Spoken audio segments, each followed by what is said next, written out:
the international awards received by Sheikh Hasina, and she has so far received 38 international awards. She'll be receiving one now at the United Nations, but I have enumerated here only 7 which directly concern women's empowerment contributions of Sheikh Hasina. Now, the 4th section is subtitled Women's Advancement in Bangladesh, Good Track Record, but Still Miles to Go. That Sheikh Hasina and the administration led by her, and even the judiciary during her tenure, have been making substantive contributions in how women advance in Bangladesh is evident from the above discussion. The relevant scenario thus obtained appears to be in keeping with the requirements for women's advancement as outlined theoretically in my theoretical construct. The theory, as already proceeded, is for understanding the relevant empirical scenario. Thus, at this stage of discussion, we find reasons to juxtapose women's empowerment, theoretical postulations, and Sheikh Hasina's contributions in women's empowerment in Bangladesh, and hence is the justification for looking at Bangladesh scenario through a theoretical prism.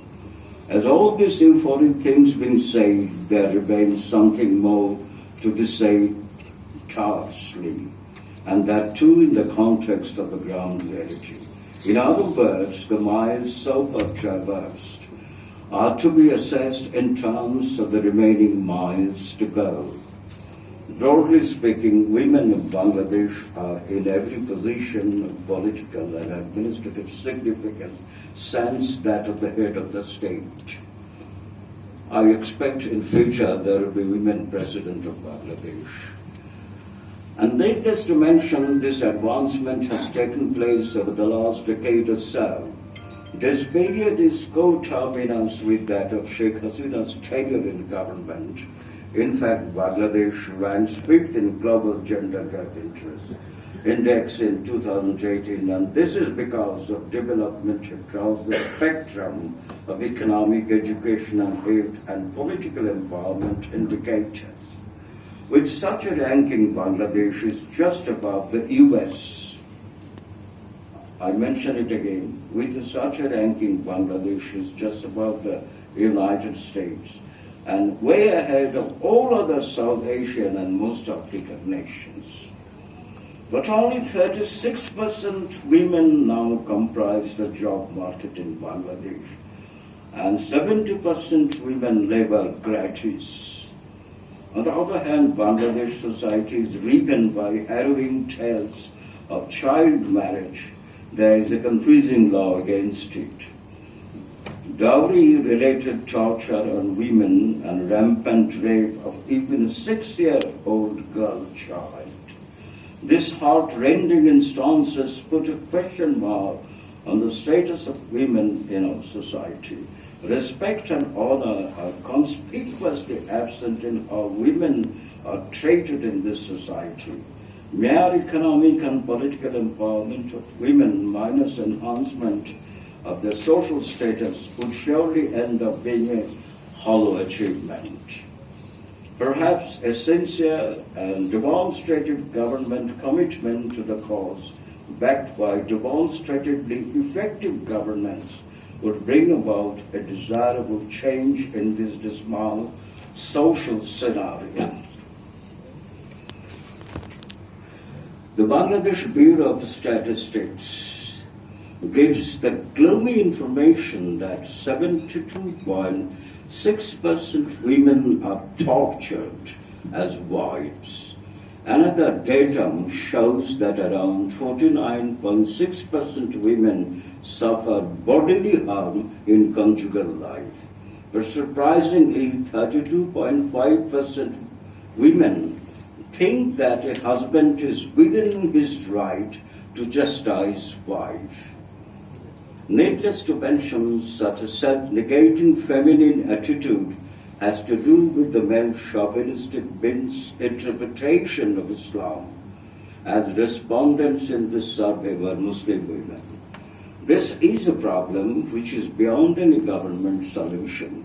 The religious pundits may be inducted to enlighten our ordinary women folk on the Islamic conjugal rights and duties of both husband and wife. As it is, misperceived and misrepresented Islam is the major bottleneck in the advancement of ordinary women in Bangladesh. A recent survey on the state of women in Bangladesh by Bragg Institute of Governance and Development reveals some disquieting realities. In this nationally representative survey, young people aged between 15 and 35 were interviewed. Of the many findings, the one in which it is revealed that, compared to their male counterpart, fewer young women across all levels of education are less confident about their English language and computer skills is really worrisome. Needless to mention, these two skills are most sought after for good jobs. Again, it is found that only 4% young women study beyond higher secondary level. The rate is 7% among young men. It is also reported that much higher rates of young men compared to young women enjoy freedom of choice in all crucial aspects of life. Only 40% young women believe they can move freely, half as much as young women. About many years back, the Indian president was Shankar Dayal. He defined good governance in a single sentence. If a woman can walk alone harmlessly during the night from one end of the city to the other end, then I could say this country has good governance. In that context, we are yet to have good governance.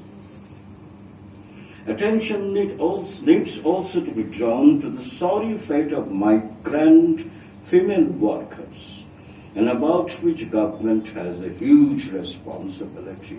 We know that foreign remittance is the second biggest grossing element of Bangladesh economy after the ready-made garments.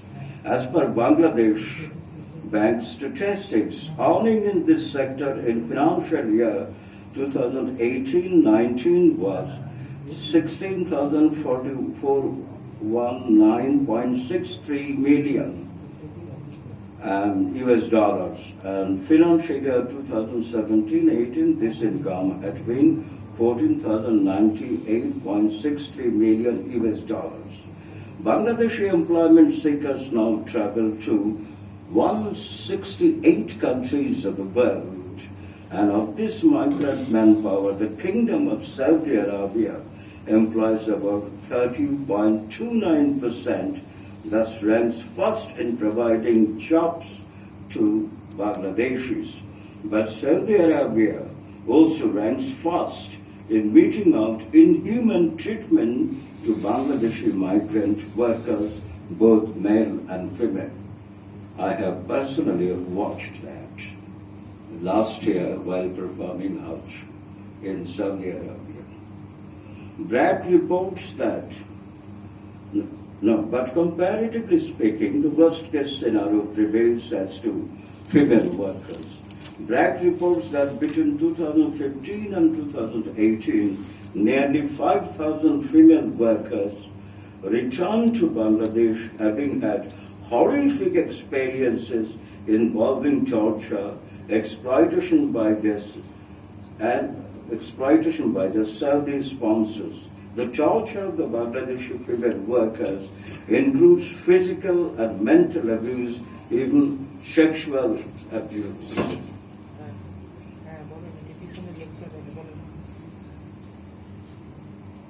Inhuman and violent behavior of the household members. Media reports have it that 800 female workers returned home with such experience between January and July this year. While narrating these unpalatable truths, two comments appear to be pertinent.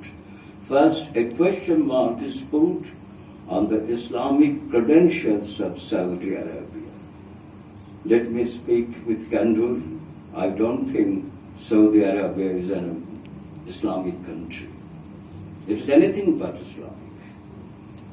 Second, Bangladesh needs to hammer out a policy vis-a-vis our female migrant workers traveling to Saudi Arabia as part of overall strategy for women's advancement. Nothing so far has been done in this sector by the government of Bangladesh. Now, ladies and gentlemen, I have to end. And I end with certain words. Sheikh Hasina, in her leadership doings, has so far demonstrated vision, courage, and tenacity, albeit with some ifs and buts. I have my own ifs and buts, reserved for myself, not for you.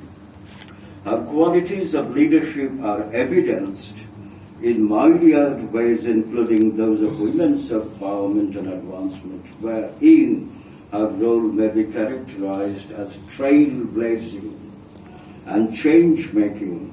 This being said and unhesitatingly recognized, it must also be put on record that women of Bangladesh have of late been economically and politically empowered to a great extent. But social empowerment still eludes them. A safe society is what they need most. Social vulnerability of women is writ large in the existing dangerous societal milieu, so there are still miles to go in covering the distance of fully empowering women. Nevertheless, Sheikh Hasina, through her visionary policies and pragmatic action, has given the Bangladeshi women folk a new identity and a strength so necessary for self-assertion. And maybe they can now sing as the feminist singer Helen Reddy used to sing back in the 1960s and 70s. And I had the opportunity to listen to her music while I was studying at Edinburgh University.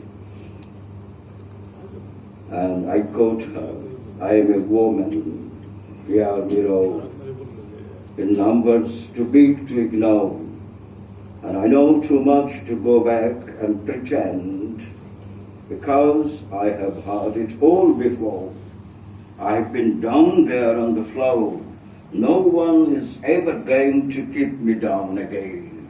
I repeat the sentence. No one is ever going to keep me down again. I am a woman. Watch me grow.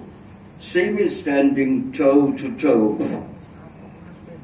as I spread my loving arms across the land, but I'm still an embryo with a long, long way to go. Again, to bull way, to a long, long way to go. ছাপাখানার মেফিস্টোফেলসদের হাত থেকে রক্ষা নাই, আর আমার পিএসের পারঙ্গমতা বেশ প্রশ্নবিদ্ধ। Until I make my brother understand, if I have to, I can do anything. I'm strong. I'm invincible. I'm woman. Thank you very much indeed, ladies and gentlemen, for taking me